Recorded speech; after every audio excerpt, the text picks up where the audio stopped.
ఓం నమ శివాయ. భారత మాతా శివశక్తి అవతార్ సత్యగీత మురళీ తేదీ 24/11/2025 ప్రభాత పాఠము పూర్వ తేదీ 23/6/1968. అర్థం చేసుకునే పిల్లలు. చాలామంది పిల్లలు వార్తాపత్రికలు చదువుతున్నప్పుడు అందులో ముద్రించిన స్త్రీల చిత్రాలను చూసి తమ వృత్తిని చంచలం చేసుకుంటారు. వారి మనసు అటువైపు వెళ్తుంది. వీరు చాలా బాగా అందంగా ఉన్నారని భావిస్తారు. ఇలా బుద్ధిలోకి వచ్చేస్తుంది. వాస్తవంగా అలాంటి ఆలోచన రాకూడదు. తండ్రి తెలియచేస్తున్నారు, ఈ ప్రపంచమే సమాప్తము కావలసి ఉంది.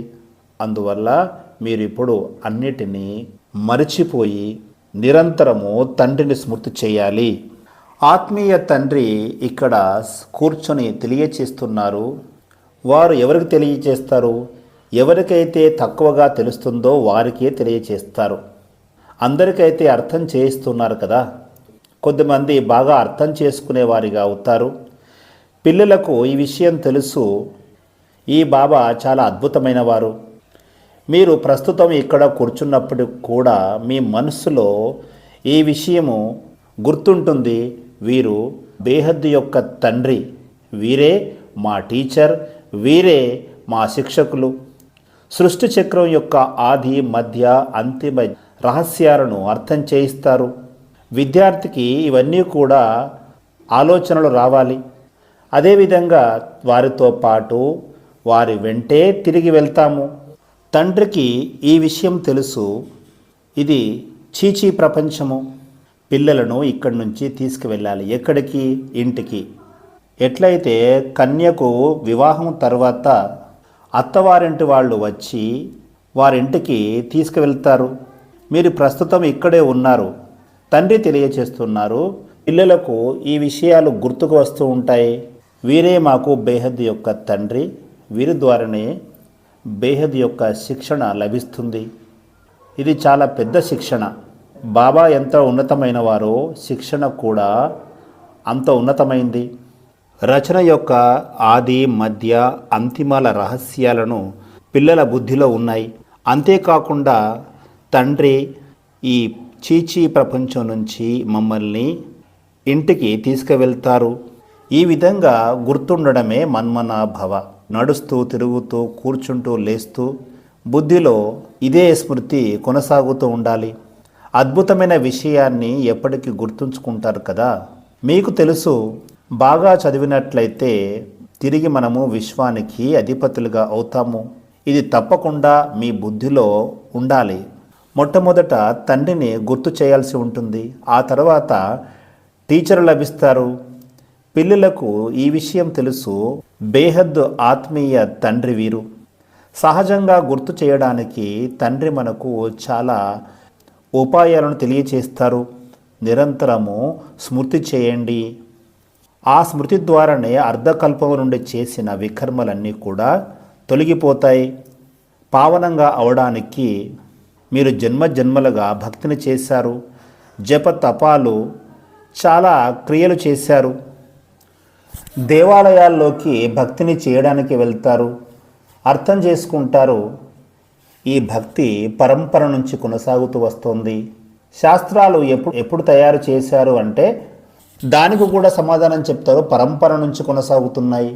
మనుషులకు ఏ విషయాలు కూడా తెలియవు. సత్యయుగంలో శాస్త్రాలు అనేటివే ఉండవు. ఇలాంటి విషయాలు విని పిల్లలు మీరు ఆశ్చర్యపోవాలి. తండ్రి తప్ప మరెవరూ కూడా ఇలాంటి విషయాలను అర్థం చేయించలేరు. వీరే మన తండ్రి, వీరే మన టీచర్, వీరే మన సద్గురువు. ఎవరైతే మన తండ్రిగా చెప్పబడుతున్నారో వారికి తల్లిదండ్రులు లేరు. ఇలాంటి ప్రశ్నలు ఎవరు వేయజాలరు. శివ్ బాబా ఎవరి పుత్రుడు? ఇలాంటి విషయాలు మీ యొక్క బుద్ధిలో గుర్తుకొస్తూ ఉండాలి. దీనినే మన్మనాభవని అంటారు. టీచర్ చదివిస్తారు, కానీ వీరు ఎక్కడి నుండి చదువుకున్నారు? శివ్ బాబా జ్ఞాన సంపన్నులు, మనుష్య సృష్టి యొక్క బీజస్వరూపులు, చైతన్యమైన వారు, జ్ఞాన సాగరులు. చైతన్యులు అవ్వడం చేత వారు అన్ని విషయాలను మనకు తెలియచేస్తారు.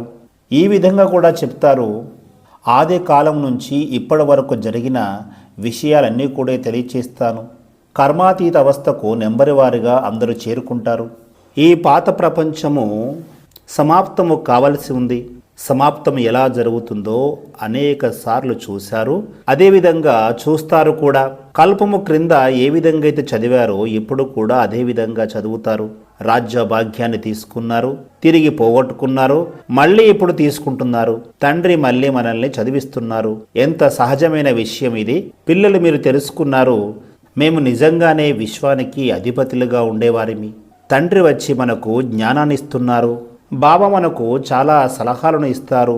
మీరు లోపట ఏ విధంగా ఆలోచించాలో కూడా తెలియచేస్తారు. బాబా మనకు తండ్రి, టీచర్ను ఎవరైనా మర్చిపోతారా? టీచర్ ద్వారానే చదువును చదువుతాము కదా. కొద్దిమంది పిల్లల చేత మాయ చాలా తప్పులు చేయిస్తుంది. మాయ కళ్ళను భ్రమింపజేస్తుంది, చదువును వదిలివేస్తారు. ఇంత పెద్ద తప్పులను చేపిస్తుంది. అంతరంగంలో సంతోషం ఉండాలి. తండ్రి మనకు ప్రతి విషయం గురించి జ్ఞానాన్ని తెలియచేస్తున్నారు. కల్పకల్పం కూడా జ్ఞానాన్ని ఇస్తారు. తండ్రి మనకు తెలియచేస్తున్నారు, కనీసము నన్ను స్మృతి చేస్తూ ఉండండి. కల్పకల్పం కూడా మీరు అర్థం చేసుకుంటూ ఉన్నారు. అదేవిధంగా ధారణ కూడా చేశారు. వారికి తండ్రి ఎవరు ఉండరు, వారే బేహద్ యొక్క తండ్రి. ఇది చాలా అద్భుతమైన విషయము. నాకు ఎవరైనా తండ్రి ఉన్నారా చెప్పండి. శివ్ బాబా ఎవరి తండ్రి? పిల్లలు అర్థం చేసుకుందాం. బేహద్దు తండ్రి యొక్క పిల్లలుగా అయ్యాము. ఇదే చదువు అద్భుతమైనది. అది ఇప్పుడు తప్ప మరెప్పుడు కూడా చదవలేము. బ్రాహ్మణులైన మీరు మాత్రమే చదువుతారు. తండ్రిని స్మృతి చేస్తూ ఉన్నట్లయితే పావనంగా అవుతాము. అలా కాని పక్షంలో శిక్షలు అనుభవించవలసి ఉంటుంది. గర్భ జైల్లో చాలా శిక్షలను అనుభవించవలసి ఉంటుంది. అక్కడ సభ కూర్చుంటుంది, అందరికీ సాక్షాత్కారాలు చేపిస్తారు. సాక్షాత్కారాలు జరగకుండా ఎవరికి కూడా శిక్షలు వేయరు. మాకు శిక్షలు ఎందుకు పడుతున్నాయని కంగు తింటారు. తండ్రికి తెలుసు వీరు ఇలాంటి తప్పులు చేశారని. అన్నిటినీ సాక్షాత్కారం చేపిస్తారు. సాక్షాత్కారం జరగకుండా శిక్షలు వేసే పద్ధతి లేదు. ఆ సమయంలో ఏమనిపిస్తుంది అంటే అన్ని జన్మల శిక్షలను ఒకటేసారి అనుభవిస్తున్నాము అన్నట్లుగా, అన్ని జన్మల యొక్క పరువు ఒకేసారి పోతున్నట్లుగా అనుభూతి చెందుతారు. అందుకే తండ్రి తెలియచేస్తున్నారు, ఓ మధురాతి మధురమైన పిల్లలు, పురుషార్థము సక్రమంగా చేయండి. స్వర్గంలోకి ప్రతి ఒక్కరు వెళ్తారు, కానీ శిక్షలు అనుభవించిన తర్వాత ఉన్నతమైన పదవిని పొందలేరు. శ్రీమతం మీద పురుషార్థం చేయాలి. 16 కళల సంపూర్ణంగా అవ్వడానికి కష్టపడాల్సి ఉంటుంది. మిమ్మల్ని మీరు చూసుకోవాలి. మేము ఎవరికి దుఃఖాన్ని ఇవ్వలేదు కదా. సుఖదాత తండ్రి యొక్క పిల్లలము కదా. మేము పుష్పాల్లాగా అవ్వాలి. ఈ చదువు మాత్రమే మీ వెంట వెళుతుంది. చదువు ద్వారానే మనుషులు న్యాయవాదులు, ఇంజనీర్లుగా తయారవుతారు. తండ్రి యొక్క ఈ జ్ఞానము చాలా భిన్నమైనది, అతీతమైనది, అదేవిధంగా చాలా చౌకైనది కూడా. ఇది పాండవుల యొక్క ప్రభుత్వము, గుప్తమైనది. మీరు కాకుండా ఎవరు కూడా దీనిని తెలుసుకోలేరు. ఈ చదివే అద్భుతమైనది. ఆత్మనే చదువుతుంది, ఆత్మనే వింటుంది, ఆత్మనే వినిపిస్తుంది. తండ్రి అనేక సార్లు మనకు అర్థం చేయిస్తారు. చదువుని ఎప్పుడు కూడా వదిలిపెట్టరాదు. మాయ వదిలిపెట్టేలా చేస్తుంది. తండ్రి తెలియజేస్తున్నారు, అలా చేయకండి, చదువును వదలకండి. తండ్రి వద్దకు మీ రిపోర్ట్స్ వస్తూ ఉంటాయి. రిజిస్టర్ ద్వారా తెలుస్తూ ఉంటుంది వీరు ఎన్ని రోజుల నుంచి రావడం లేదు అని. సుమారుగా తెలిసిపోతుంది. వాళ్ళు 12 నెలలుగా రావడం లేదు, లేదా 2-3 సంవత్సరాలుగా రావడం లేదు. చదువును వదిలిపెట్టినట్లయితే తండ్రిని కూడా మర్చిపోతారు. వాస్తవంగా ఇది మర్చిపోయే అంశము కాదు. వీరు అద్భుతమైన తండ్రి. తండ్రికి తెలుసు బ్రహ్మ 84 జన్మల చక్రాన్ని పూర్తి చేస్తారు. తతత్వం మేము కూడా అలాగే ఉంటామని అర్థం చేసుకుంటారు. ఇదంతా కూడా ఒక ఆట లాంటిది. ఆట గురించి ఎవరికైనా వినిపిస్తే అది ఎప్పటికీ గుర్తుంటుంది. దీనిని ఎప్పుడు కూడా మర్చిపోరాదు. వీరు బ్రహ్మబాబా కూడా తమ అనుభవాన్ని తెలియచేస్తున్నారు. చిన్నతనంలో వీరికి వైరాగ్య వృత్తి చాలా ఉండేది. ఈ ప్రపంచంలో చాలా దుఃఖము ఉంది. కేవలం నా దగ్గర ఒక 10,000 రూపాయలు ఉన్నట్లయితే 50 రూపాయల వడ్డీ లభిస్తుంది. ఇంత మాత్రం చాలు, స్వతంత్రంగా జీవించవచ్చు. కుటుంబాన్ని నడపడము చాలా కష్టము అనుకునేవారు. కానీ ఒకరోజు సౌభాగ్య సుందరి అనే సినిమాను చూశారు. అంతే, ఆ తర్వాత వైరాగ్య వృత్తి మొత్తం కూడా సమాప్తమైపోయింది. పెళ్లి చేసుకోవాలనే ఆలోచన వచ్చేసింది. మాయ వేసిన ఒకే ఒక దెబ్బకు శరీరము నిర్వీర్యమైపోయింది. ఇది ఒక పల్లెటూరులోని పిల్లవాడి అనుభవం. తండ్రి తెలియచేస్తున్నారు, ఇప్పుడు ఈ ప్రపంచము ఇది నరకతుల్యమైనది. అందులో ఇది ఒక నాటకము లాంటిది, అది కూడా నరకమే. దీనిని చూస్తూ ఉండడం ద్వారా మన యొక్క వృత్తి చెడిపోతూ ఉంటుంది. వార్తాపత్రికలు చదివినప్పుడు అందులో ఉన్న స్త్రీల చిత్రాలను చూసినప్పుడు మన మనోవృత్తి అటువైపు ఆకర్షిస్తుంది. వీరు చాలా అందంగా ఉన్నారు అనిపిస్తుంది. బుద్ధిలోకి వచ్చేసింది కదా. వాస్తవంగా ఇలాంటి ఆలోచన రాకూడదు. తండ్రి తెలియచేస్తున్నారు, ఈ ప్రపంచమే సమాప్తము కానున్నది. అందువల్ల మీరు ఇప్పుడు అన్నింటినీ మర్చిపోయి నిరంతరం నన్నే స్మృతి చేయండి. అలాంటి చిత్రాలను ఎందుకు చూస్తారు? ఇలాంటి విషయాలు మీ మనోవృత్తిని కిందకు తీసుకువస్తాయి. ఏదైతే మీరు చూస్తున్నారో ఇదంతా కూడా శ్మశానంగా మారవలసి ఉంది. ఈ కళ్ళతో ఏదైతే చూస్తున్నారో దీనిని గుర్తు చేయరాదు. దీని నుంచి మమకారాన్ని తొలగించుకోవాలి. అందరి శరీరాలు కూడా చీచీ శరీరాలే. ఒకవేళ ఆత్మ శుద్ధిగా అయినప్పటికీ శరీరం మాత్రము చీచీ శరీరమే కదా. దాని మీద ధ్యాస ఎందుకు ఉంచాలి? ఒకే ఒక తండ్రిని చూడాలి. తండ్రి తెలియచేస్తున్నారు, మధురాతి మధురమైన పిల్లలు, మీ యొక్క గమ్యస్థానము చాలా ఉన్నతమైనది. విశ్వాధిపతిగా అవ్వడానికి ఎప్పుడూ ఎవరు కూడా ప్రయత్నము చేయలేదు. ఎవరి బుద్ధిలో కూడా ఈ విషయం రాలేదు. మాయ యొక్క ప్రభావము తక్కువేమీ కాదు. శాస్త్రవేత్తల యొక్క బుద్ధి ఎంతగా పనిచేస్తుంది. కానీ మీది సైలెన్స్ యొక్క శక్తి. అందరికీ ముక్తి లభించాలని కోరుకుంటారు. మీ యొక్క లక్ష్యము జీవన్ముక్తిని పొందడము. దీనిని కూడా తండ్రి తెలియచేశారు. మీకు సన్యాసులు గురువులుగా ఉండేవారు.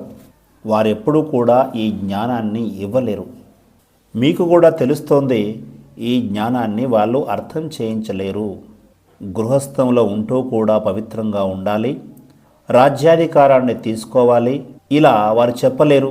భక్తి మార్గంలో చాలా సమయాన్ని వృధా చేసుకుంటారు. మీరు కూడా అర్థం చేసుకున్నారు, మేము ఎంతగా తప్పులు చేశాము, తప్పులు చేస్తూ చేస్తూ అవివేకులుగా అయిపోయాము. వీరికి కూడా తెలుసు, ఇది చివరి జన్మ. 100% అవివేకులుగా మారిపోయాము. పూర్తిగా రాతి బుద్ధిగా అర్థం చేసుకోలేని వారిగా అయిపోయాము. ప్రతి ఒక్కరికి లోపల తెలుస్తుంది, ఇది అద్భుతమైన జ్ఞానము. దీని ద్వారా దేని నుంచి దేనిగా అవుతున్నాము? రాతి బుద్ధి నుంచి పారస బుద్ధిగా ఇప్పుడే అవుతున్నాము. ఎప్పుడైతే సంతోషము కలుగుతుందో అప్పుడే దీనిని అర్థం చేసుకుంటారు. మేము సతోప్రధానం నుంచి తమోప్రధానంగా ఏ విధంగా అయ్యాము? మళ్ళీ సతోప్రధానంగా అవడానికి బాబా ఎన్ని ఉపాయాలను తెలియచేస్తున్నారు.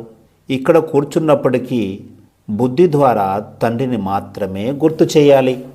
బాబా బేహద్ది యొక్క తండ్రి. వారికి తండ్రి ఎవరు లేరు. వారు మనకు ఉపాధ్యాయులు. వారికి ఉపాధ్యాయులు ఎవరు లేరు. ఇది అద్భుతమైన విషయమే కదా. చాలామంది అనుకుంటారు బ్రహ్మబాబా ఏదో గురువు నుంచి నేర్చుకున్నారు. ఒకవేళ గురువు నుంచి నేర్చుకున్నట్లయితే వారికి మరికొంతమంది శిష్యులు ఉంటారు కదా. ఒకే ఒక శిష్యుడు ఉంటాడా? గురువులకు అనేక మంది శిష్యులు ఉంటారు. ఆగా ఖాకు ఎంతమంది శిష్యులు ఉన్నారు? గురువు కొరకు ఎంతమంది వేచి చూస్తారు. వారిని వజ్రాలతో తులాభారం చేస్తారు. మరి ఉన్నతోన్నతుడైన సద్గురువును దేనితో తులాభారం చేస్తారు? వాళ్ళు ఏం చేస్తారని తులాభారం చేస్తారు? వారు ఏమీ చేయరు. కానీ వీరు మాత్రము అనంతమైన సుప్రీం గురువు శివబాబాను ఏ విధంగా మీరు తులాభారం చేస్తారు? వారి యొక్క బరువు ఎంత ఉంటుంది? ఒక వజ్రమంతా కూడా ఉండరు. వారు కేవలం సూక్ష్మమైన బిందువు. గురువులు ఎవరిని ఏ విధంగా తయారు చేయలేరు. పోగా కిందికి పడవేస్తారు. తండ్రి మనలను ఎంత ఉన్నతంగా తయారు చేస్తున్నారు. ఇలాంటి విషయాలను విచారణ చేయాలి.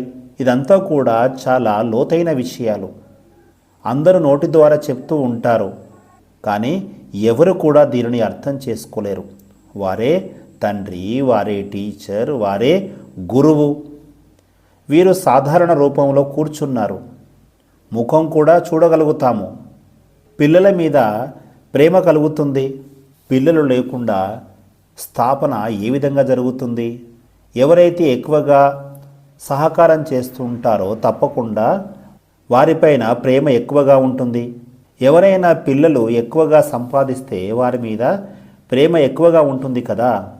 ఇక్కడ కూడా తండ్రి చూస్తారు, పిల్లలు చాలా సహాయం చేస్తున్నారు, చాలా మంచిది అని. వీరు ఉన్నతమైన పదవిని తీసుకుంటారు అని భావిస్తారు. పిల్లలను చూసి చాలా సంతోషిస్తారు. ఆత్మ సంతోషిస్తుంది. కల్పకల్పము కూడా ఇలాగే చూస్తూ సంతోషిస్తుంది. కల్పకల్పము కూడా ఈ పిల్లలే సహాయం చేసేవారిగా అవుతారు. చాలా ప్రియంగా అనిపిస్తూ ఉంటారు. కల్పకల్పాంతరాల్లో ఈ ప్రేమ కొనసాగుతూ ఉంటుంది. మీరు ఎక్కడైనా కూర్చోండి, మీ బుద్ధిలో తండ్రి మాత్రమే గుర్తుకు రావాలి. వీరు బేహద్ యొక్క తండ్రి. వీరికి తండ్రి అంటూ ఎవరు లేరు. అదేవిధంగా వీరికి గురువు కూడా ఎవరు లేరు. అన్నీ వీరికి వీరే. వీరినే అందరూ గుర్తు చేస్తూ ఉంటారు. సత్యయుగంలో ఎవరు కూడా గుర్తు చేయరు. 21 జన్మల వరకు మన యొక్క నావ తీరం చేరుతుంది. అలాంటప్పుడు మీరు ఎంతగా సంతోషించాలి. దినమంతా కూడా తండ్రి యొక్క సేవను చేస్తూ ఉండాలి. అలాంటి తండ్రి యొక్క పరిచయాన్ని అందరికీ ఇస్తూ ఉండాలి. తండ్రి ద్వారానే ఈ వారసత్వం లభిస్తుంది. తండ్రి మనకు రాజయోగాన్ని నేర్పిస్తారు. అదేవిధంగా అందరినీ తమ వెంట తీసుకువెళుతారు. పూర్తి చక్రం యొక్క జ్ఞానము బుద్ధిలో ఉన్నది. ఇప్పుడు అర్థం చేసుకున్నాము, వీరే బేహద్ యొక్క తండ్రి, బేహద్ యొక్క టీచర్, బేహద్ యొక్క సద్గురువు. అదేవిధంగా బేహద్ యొక్క రాజ్యాన్ని ఇస్తారు. ఆ తర్వాత వెంట తీసుకువెళ్తారు. ఈ విధంగా మీరు తెలియచేస్తూ ఉంటే ఎవరు కూడా వారిని సర్వవ్యాపి అని అనగలరా? వారే తండ్రి, టీచర్. అలాంటప్పుడు సర్వవ్యాపి ఎలా అవుతారు? అలాంటి తండ్రిని, టీచరును, గురువును మీరు శునకంలో, పిల్లిలో, రాళ్లలో, రప్పల్లో ఉన్నారని చెప్తూ ఉంటారు. మీ బుద్ధి ఎటు వెళ్ళిపోయింది? ఎవరైనా కావచ్చు. ఇది ఇన్సల్ట్గా భావించాల్సిన అవసరం లేదు. ఎవరు ఏమీ చెప్పకూడదు. మీకు బేహద్ యొక్క తండ్రి తెలియచేస్తున్నారు. దీని గురించి ఎవరు కూడా తెలియచేయలేరు. బేహద్దు తండ్రి పూర్తి ప్రపంచం యొక్క ఆది, మధ్య, అంతిమాల గురించి తెలిసినవారు. అదేవిధంగా వారి వెంట తీసుకువెళ్ళేవారు. అలాంటి వారిని సర్వవ్యాపి అని శునకము, పిల్లిలో ఉన్నారని చెప్పి దూషించారు. అందువల్ల తండ్రి తెలియచేస్తున్నారు, వినాశకాలే విపరీత బుద్ధి. ఎవరైతే దూషించారో వారు సమాప్తమైపోతారు. విజయము పిల్లలమైన మనకే లభిస్తుంది. అలాంటి తండ్రిని మీరు రాళ్లల్లో, రప్పల్లో ఉన్నారని చెప్పారు. మిమ్మల్ని మీరే అవమానపరుచుకున్నారు. తండ్రిని అవమానపరిచారు. పూర్తి ప్రపంచాన్ని అవమానపరిచారు. తండ్రి పిల్లలకు అర్థం చేయిస్తున్నారు. ఈ చదువుని ఎప్పుడు కూడా మరవకూడదు. ఇది చాలా గొప్ప చదువు. బాబానే పరంపిత, పరమ శిక్షకులు, పరమ గురువులు. ఈ గురువులందరినీ కూడా వారే తీసుకువెళ్తారు. ఇలాంటి అద్భుతమైన విషయాలను వినాలి, అందరికీ తెలియచేయండి. బేహద్ యొక్క ఆట నిర్మించబడి ఉంది. నటులు ప్రతి ఒక్కరూ తమ తమ పాత్రలు అభినయించాలి. బేహద్ యొక్క తండ్రి నుంచి రాజ్యాధికారం తీసుకోవాలి, మేమే అధిపతులుగా ఉండేవారమి. వైకుంఠము ఇక్కడే కొనసాగింది, మళ్ళీ వస్తుంది. శ్రీకృష్ణుడు కొత్త ప్రపంచానికి అధిపతి. ఇది పాత ప్రపంచము, కొత్త ప్రపంచము తయారు కావాల్సిందే. చిత్రాల్లో కూడా స్పష్టంగా ఉంది, మీరు అర్థం చేసుకున్నారు. మన యొక్క పాదాలు నరకం వైపు ఉండాలి, ముఖము స్వర్గం వైపు ఉండాలి. అదే ఎప్పటికీ గుర్తుండాలి.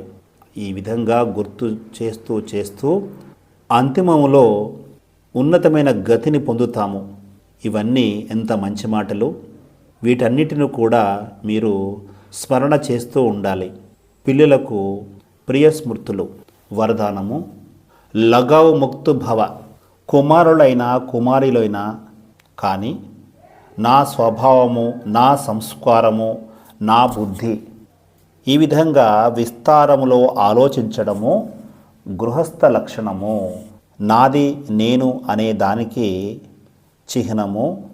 ఈ అనుబంధమే వ్యర్థ సంకల్పాలకు కారణము కూడా ఈ అనుబంధమే. ఎప్పటి వరకైతే ఇది నా స్వభావము, సంస్కారము అని చెప్తున్నట్లయితే అంతవరకు ఆకర్షిస్తూనే ఉంటుంది. బుద్ధి తండ్రి సమానంగా దివ్యంగా తయారు చేసుకోండి. ఒకే ఒక తండ్రిని మీ వారిగా చేసుకోండి. అప్పుడే నాది నేను అనే ఆకర్షణ నుంచి ముక్తులవుతారు. ఓం నమః శివాయ.